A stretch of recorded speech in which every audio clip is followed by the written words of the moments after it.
تو ایمان والوں کی دو علامتیں قرآن میں اللہ نے بہت زیادہ بیان کی ہیں، اور یہ دو کام نبی رمضان میں زیادہ نہیں بلکہ بہت زیادہ کیا کرتے تھے۔ ایک نماز بہت زیادہ، بار بار ایک مسئلہ میں ریپیٹ کرتا رہتا ہوں کہ 8 رکعت تراویح اگر رمضان میں ہوتی تو 8 تو عام دنوں میں بھی آپ نے پڑھی ہے، تو پھر رمضان میں یہ عبادت رات کی بہت زیادہ ہوتی ہے بھائی، یہ تو نارمل روٹین تھی۔ پھر وہی بات آتی ہے، بخاری کا حوالہ دیتے ہیں کہ حضرت عائشہ فرماتی ہیں کہ نبی رمضان غیر رمضان میں 8 پڑھتے تھے۔ بخاری کی دوسری حدیث اس کے خلاف ہے، یزید فی رمضان ما لا یزید فی غیرہ، رمضان کے علاوہ مہینوں میں اتنی عبادت نہیں ہوتی تھی جتنی رمضان میں ہوتی تھی۔ اس سے پتہ چلتا ہے رمضان میں یہ عبادت زیادہ، بخاری ہی کی دوسری حدیث اس کے اگینسٹ ہے۔ اور اگر آپ کہتے ہیں کہ 8 ہی پڑھنی ہے تو بخاری کی جس حدیث میں 8 کا تذکرہ ہے اس میں تو 4 رکعتیں کر کے ہے، 4 پڑھتے تھے، پھر کتنی پڑھتے تھے؟ 4 پڑھتے تھے۔ تو کچھ سمجھ میں نہیں آتا، مجتہدین کو جب چھوڑیں گے نا، اپنی ریسرچ آئے گی مارکیٹ میں، تو کسی ایک جگہ انسان ٹکتا نہیں ہے، پھر وہ لاتا رہتا ہے اپنی تحقیق۔ تو رمضان میں ایک کام عبادت، جیسے ہم تراویح پڑھتے ہیں تو عام دنوں سے کئی گنا زیادہ نماز کی تعداد ہو جاتی ہے۔ تو نبی نے 4 کام تو کیے لیکن 2 کو بہت زیادہ فوکس کیا ہے۔ ایک نماز کی بہت زیادہ کثرت، تو رمضان میں جتنا ٹائم آپ کے پاس رہ گیا ہے نماز کی مقدار بولو بھائی بڑھا دیں، اور یہ عزم کر لیں پورے سال انشاءاللہ نماز کی پابندی کرنی ہے۔ جرمانہ رکھیں اپنے اوپر، جب تک انسان اپنے آپ کو سزا نہیں دیتے نا، انسان کا بچہ بنتا نہیں ہے۔ دنیا میں کوئی بھی نہیں انسان کا بچہ بنتا شرافت سے، یہ دور شر اور آفت کا ہے، شرافت کا نہیں ہے۔ خود سزا دے اپنے آپ کو۔ فجر کی نماز جس دن رہ جائے اس دن ناشتہ بول، ناشتہ نہیں کرنا اس دن۔ دوسرا کام جو بہت زیادہ نبی نے رمضان میں کیا ہے، حضرت عائشہ رضی اللہ تعالی عنہا فرماتی ہیں رمضان میں آپ صلی اللہ علیہ وسلم سخاوت کا دریا بن جایا کرتے تھے۔ قرآن بار بار ذکر کرتا ہے کہ ہمارے نیک بندے خرچ کرتے رہتے ہیں۔ اتنا ذکر کیا قرآن نے کہ صحابہ پوچھتے تھے کہاں خرچ کریں، غریب کیسے خرچ کرے، اتنی ترغیب دی، پورے باغ آ کے صحابہ نے صدقہ کر دیے۔ جہاں نماز کا ذکر وہیں اللہ نے صدقے کا ذکر کیا۔ ماہرین معیشت اگر یہ آیتیں دیکھیں تو وہ شاید یہ سوچیں کہ صدقے کا تذکرہ اللہ قرآن میں اس لیے ذکر کرتا ہے تاکہ دنیا سے غربت کا خاتمہ ہو جائے، اکنامکلی مسلمان قوم مضبوط ہو جائے۔ سمجھ لیں بھائی، یہی وجہ ہوگی نا، تاکہ سب دیں اور معیشت میں اعتدال پیدا ہو جائے۔ یہ وجہ دوسرے نمبر پر ہے، اصل وجہ یہ نہیں ہے۔ سمجھ رہے ہو کہ نہیں سمجھ رہے؟ یہ اصل وجہ بولو نہیں ہے۔ اصل وجہ یہ ہے کہ انسان اور بندے کا جو اللہ اور بندے کا جو تعلق ہے نا، اللہ چاہتے ہیں تم یہ ثابت کرو اپنے عمل سے کہ تمہارا مجھ پر ایمان ہے، اور تمہیں یقین ہے کہ ایک دن تمہاری مجھ سے ملاقات ہونے والی ہے، اور تم دنیا کو مسافر خانہ سمجھتے ہو اور تم دنیا سے دل نہیں لگاتے ہو۔ اس کے لیے جب تک روکھڑا خرچ نہیں کرو گے مجھے یقین نہیں آئے گا۔ بہت مشکل ہے بات سمجھنا۔ اس کے لیے جب تک روکھڑا خرچ نہیں ہوگا، اللہ کہتے ہیں مجھے تمہارے دعووں پر یقین نہیں آئے گا۔ اس کی مثال دیتا ہوں میں۔ ایک کروڑ پتی تاجر آپ کے پاس آیا اور کہنے لگا کہ ایک پلاٹ بک رہا ہے، خرید لے، انویسٹ کر لے، پیسے نہیں ہیں ادھار لے کے ڈال دے۔ 1 کروڑ کا لے گا، میں تجھے قسم اٹھا کے کہتا ہوں 1 مہینے میں 30-40 لاکھ اس کی قیمت بڑھ جائے گی. پھر نہ بولنا کہ سودا ہاتھ سے نکل گیا.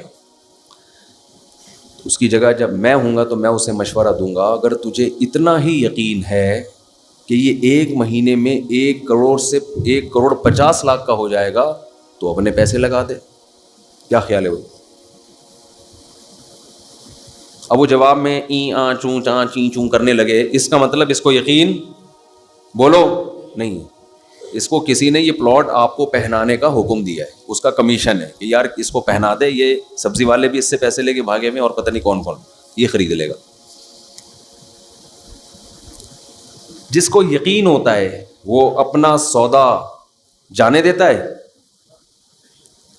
بعض لوگ کیا کرتے ہیں کہ ہم اسٹیٹ ایجنٹ کو پیسے دیں گے کہ پلاٹ خریدو اور بیچو، تو دے دیں، بہت اچھی بات ہے. لیکن عام طور پہ اسٹیٹ ایجنٹ کیا کرتے ہیں، اور بہت صحیح کرتے ہیں وہ، کیونکہ ان کی جگہ آپ ہوتے تو آپ بھی یہی کر رہے ہوتے. جہاں لگا کہ انویسٹمنٹ کم اور پروفٹ زیادہ تو وہ آپ کا نہیں بلکہ اپنا پیسہ لگائے گا اس، سمجھتے ہو؟ اور جہاں لگا کہ انویسٹمنٹ زیادہ ہے پروفٹ کم ہے وہاں کمیشن پہ آپ کو وہ پلاٹ پہنا دے گا. اپنا کمیشن رکھ لے گا 2%، 1% جو بھی ہے آپ کو پہنا دے گا وہ.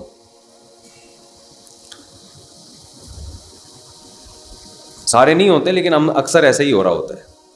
جب آپ خود اس کی جگہ ہوتے تو یہی کر رہے ہوتے تو پھر خود سوچ لو، پھر اس میں کون سی ایسی گھبرانے کی بات. وہ کیوں لگائے گا آپ کے پیسے؟ جہاں انسان کو یقین ہوتا ہے کہ یہ مجھے ملنے والا ہے 100% پروفٹ، وہاں کس کا پیسہ لگاتا ہے؟ اپنا. اور جہاں خطرہ ہوتا ہے وہاں کس کا لگاتا ہے؟ دوسروں سے پیسے لے کے لگاتا. سر ایک بڑا اچھا پروجیکٹ آیا ہوا ہے، بہت بہترین پروجیکٹ ہے، آپ لگا لیں اس میں پیسہ. تو اللہ تعالیٰ یہ دیکھنے کے لیے کہ یہ مجھ پہ یقین رکھتے ہیں کہ نہیں رکھتے، یہ مجھے رزاق جو کہتے ہیں کہ میں روزی دیتا ہوں، یہ خالی پیلی کے نعرے ہیں، ہوائی باتیں ہیں، یا یہ مانتے ہیں کہ رزق کس کے ہاتھ میں ہے؟ میرے ہاتھ میں. ان کو یقین ہے کہ ایک دن قیامت قائم ہوگی جس دن اپنے گناہوں کے بوجھ تلے یہ دبے ہوئے ہوں گے، اور اس دن ان کو پتا ہے کہ اگر انہوں نے صدقہ خیرات کیا ہوگا تو اللہ کا غضب اس صدقے کی برکت سے ٹھنڈا ہوگا. ان کو اگر یقین ہے تو یہ پیسہ خرچ کیوں نہیں کرتے؟ سمجھ میں آ رہی ہے بات کہ نہیں آ رہی ہے؟ اور خرچ کا مطلب ٹرائی کرنے کے لیے خرچ کیا جاتا ہے. دیکھو جس بزنس میں پروفٹ کا آپ کو یقین نہ ہو، امکان ہو، انویسٹمنٹ وہاں بھی کر دیتے ہو، مگر بڑی انویسٹمنٹ بولو نہیں کرتے. ٹرائی یار، ایک فائل لے کے ڈال دے یار، ایک فائل لے کے اسٹیٹ ایجنٹ کو کیا بولتے ہو؟ یار سب لوگ خریدنے، ہماری بھی ایک لے کے ڈال دے فائل، اتنے پیسے ہیں میرے پاس، 10 لاکھ 15 لاکھ 20 لاکھ 30 لاکھ. کچی آبادی میں بھی لوگ پلاٹ لے لیتے ہیں. سوچو 10 20 لاکھ کے انویسٹمنٹ تو کچی آبادی میں کر رہے ہیں. کبھی اللہ کے لیے 10-15 لاکھ کی انویسٹمنٹ کی کسی نے؟ نہیں آئی کھوپڑی میں بات ہے. یعنی اللہ کو قرضہ دینے میں اتنا بھی رسک نہیں لے رہے جتنا کچی آبادی میں 10-15 لاکھ کے پلاٹ کا رسک لے رہے ہوتے. مطلب اتنا اللہ کے پاس جب انویسٹمنٹ کرتے ہیں نا تو 20 روپے دے دیے اس کو وائپر والے کو جو آپ کا گاڑی کا شیشہ صاف کر رہا ہے، حاتم طائی کی خبر پہ لات مار دی. اللہ کے لیے جب انویسٹمنٹ کر رہے ہوتے ہیں تو گھر میں جو راشن آ رہا ہے، انڈے پراٹھے بیوی کو جو کھلا رہے ہیں، اسی میں نیت کر لی صدقے کی. ٹھیک ہے وہ بھی صدقہ ہے لیکن وہ تو آپ کو دینا ہے، وہ تو نو کا آپشن ہی نہیں ہے آپ کے پاس. خیر کوئی رفیع بھائی، کوئی کسی کے پاس کسی کے باپ کوئی مائی کا لال ایسا پیدا ہوا، گھر والوں نے کہا 6 انڈے لاؤ اور آپ 5 لے آئے، ایسا کوئی ہو سکتا ہے وہ چنگیز خان میں اتنی ہمت ہو. تو اللہ یہ دیکھنے کے لیے کہ مجھ پر ایمان رکھتا بھی ہے کہ نہیں رکھتا. تو اللہ ہم سے کیا مانگتے ہیں؟ پیسہ مانگتے ہیں. اس لیے نہیں کہ اکانومک ملک کی بحال ہو جائے، غربت کا خاتمہ ہو جائے. غربت کے خاتمے کے لیے اگر صدقے کا حکم ہوتا تو غریب کو صدقے کا حکم کیوں ہوتا ہے کہ وہ بھی کرے صدقہ؟ ہے بھائی، اسلام تو غریب کو بھی کہتا ہے اتقوا النار ولو بشق تمرۃ، غریب کو حکم دیا جہنم کی آگ سے بچو، صدقہ کرو۔ غریب کہے گا، خاص طور پہ صحابہ کے زمانے کے غریب تو ایسے غریب تھے کہ ایک ازار ہے ٹوٹل ملکیت، اوپر پہننے کی قمیض بھی نہیں ہے، یہ ایسے ایسے غریب جو آج کل آپ کو ملیں گے نہیں۔ اتنے غریب صحابی کو حکم دیا جا رہا ہے کیا کرو؟ صدقہ کرو، تاکہ اللہ کے غضب سے حفاظت ہو۔ وہ پوچھیں گے کیسے صدقہ کریں؟ آپ نے فرمایا شق تمرہ، کھجور آدھی توڑو، آدھی خود کھاؤ، آدھی کسی اور کو کھلا دو، صدقہ کر دو کسی۔ کیا اس سے غربت اکنامکلی قوم مضبوط ہو جائے گی؟ ہے بھائی، آدھی کھجور وہ کسی کو دیں گے، کیا معیشت بحال ہو جائے گی قوم کی؟ تو خوب سمجھ لو، زکوٰۃ صدقہ خیرات کا بنیادی مقصد قوم کو معاشی لحاظ سے مضبوط کرنا نہیں ہے، یہ اس کی ایک حکمت ہے۔ نتیجہ نکلے گا کہ قوم معاشی لحاظ سے مضبوط ہوگی، غربت کا خاتمہ ہوگا، نتائج میں یہ بات داخل ہے۔ آپ کو جو حکم دیا جا رہا ہے وہ اس لیے نہیں، بلکہ وہ آپ کا خدا سے تعلق کتنا ہے، آپ اس پر ایمان رکھتے ہو، آپ اپنے آپ کو اس کا غلام سمجھتے ہو کہ نہیں سمجھتے، آپ کو اس کے وعدوں پر یقین ہے۔ من ذا الذی یقرض اللہ قرضا حسنا، اللہ کہتے ہیں کون ہے مجھے قرضے دے، قرضہ دو، قرضہ، اور میں سود لگا کے دوں گا، واپس بڑھا کے دوں گا۔ جس کو یقین ہے کہ رزاق اللہ ہے، کھلاتا وہ ہے، میں جو دے رہا ہوں یہ پیسے ضائع نہیں ہو رہے، یہ رب کو دے رہا ہوں، وہ سخاوت کا دریا بنتا ہے۔ اور جس کو یقین ہی نہیں ہے وہ ہر وقت نوٹ بیٹھ کے گنتا رہتا ہے، کمیٹیاں ڈال ڈال کے اور گھسیٹ رہے ہیں، کمیٹیاں ڈال ڈال کے، پیٹ کاٹ کاٹ کے کمیٹیاں ڈالی ہوئی ہیں۔ عربی میں نا کنجوس کے لیے دو الگ الگ الفاظ استعمال ہوتے ہیں۔ There are two types of کنجوس، ایک کو بخیل کہتے ہیں اور ایک کو شحیح، شحیح شین اور حلوے والی ہا اور یا اور پھر حلوے والی ہا۔ روزے میں ذرا حلوے والی بات کرنے سے بھی اپنا مزہ ہے۔ تو اس کو کیا کہتے ہیں؟ شحیح۔ یہ کنجوس کی سپرلیٹو ڈگری ہے۔ کنجوس اسے کہتے ہیں جو دوسروں پہ خرچ نہ کرے۔ شحیح اتنا بڑا کنجوس جس کمبخت کو اپنے اوپر بھی خرچ نہیں کیا جا رہا اس سے، سمجھتے ہیں؟ یہ کنجوس کی وہ قسم ہے جو کمبخت اپنے اوپر بھی خرچ نہیں کرتا۔ 70 سال 80 سال عمر ہو گئی، بینکوں میں پیسے رکھے ہوئے ہیں، آڑے وقت میں کام آئے گا۔ تو آڑا وقت تو اب یہ آڑا نہیں تو کون سا وقت ہے یہ؟ خواتین زیور رکھا ہوا ہے، کئی تولے سونا، زکوٰۃ نکالتے ہوئے تکلیف ہوتی ہے۔ خوب سمجھ لیں، زیور چاہے استعمال کا ہو یا استعمال میں نہ ہو، سونا اور چاندی اس پہ بہرحال زکوٰۃ واجب ہے۔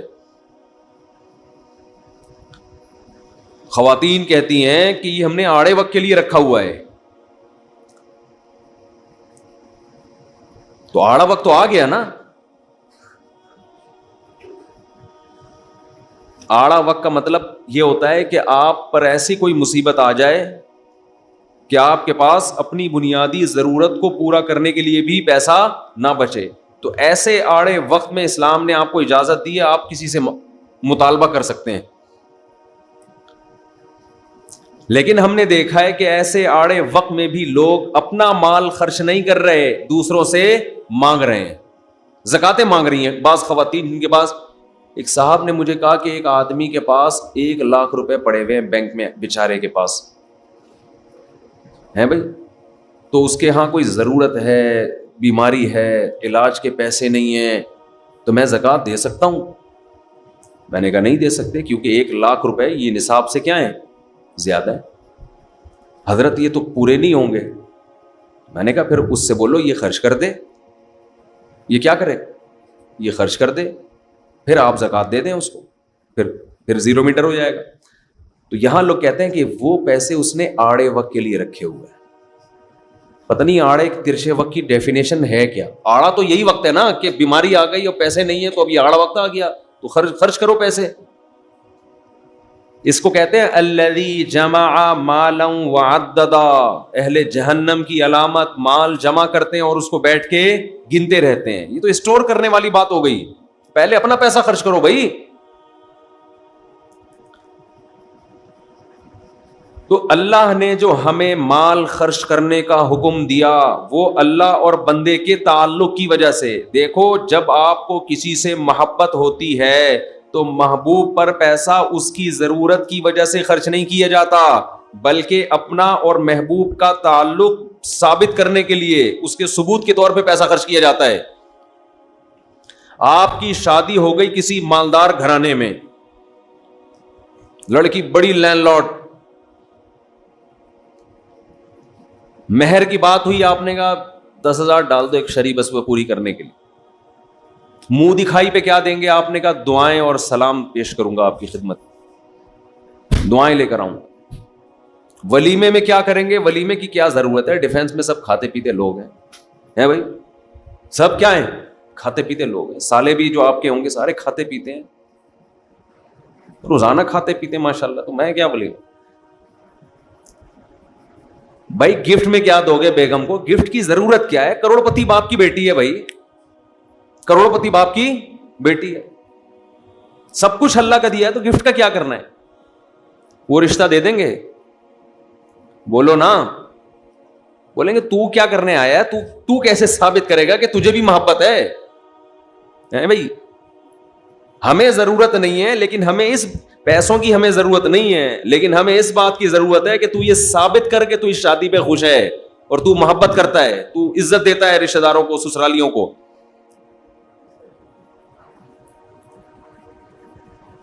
تو ملک میں غربت ختم ہو چکی ہو, کوئی غریب نہ ہو, کسی کو ضرورت نہ ہو, پھر بھی اللہ کیا کہتا ہے؟ آپ نے مال خرچ کرنا ہے. یہ نماز کی طرح ضروری ہے. اہل ایمان کی علامات میں سے وہ تلاش کرتے رہتے ہیں اللہ کو خوش کرنے کے لیے پیسہ نکالنا ہے, پیسہ.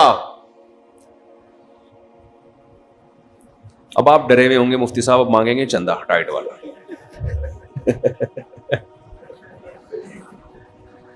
آج کمیٹی نے مفتی صاحب کے ذمہ لگایا ہوگا کہ دبا کے کیا کرنا ہے, تو سب سے پہلے آپ نے گھبرانا نہیں. تو میرا کوئی چندہ مانگنے کا پروگرام نہیں ہے. تو ہم جس طرح سے چندہ مانگتے ہیں نا, اس سے تو ویسے بھی جو دینے والے بھی ہوتے ہیں بعض دفعہ وہ بھی بھاگ جاتے ہیں. میرا کہیں یورپ کا ویزا لگنے والا تھا تو کسی نے شکایت کر دی کہ یہ آئے گا چندہ مانگے گا, تو جو بلانے والے تھے وہ پیچھے اڑ گئے. میں نے ان سے کہا کہ میں قطعاً نہ میرا یورپ میں آ کے چندہ مانگنے کا ارادہ تھا اور آپ کے خرچے پہ آنے کا ارادہ بھی نہیں تھا. تو آپ سے تو رابطہ کیا, ویزا لگ جائے گا تو ہم اپنے خرچے پہ جائیں گے. تو پتہ نہیں مولویوں کا کیا امیج لوگوں نے دماغ میں بٹھا لیا.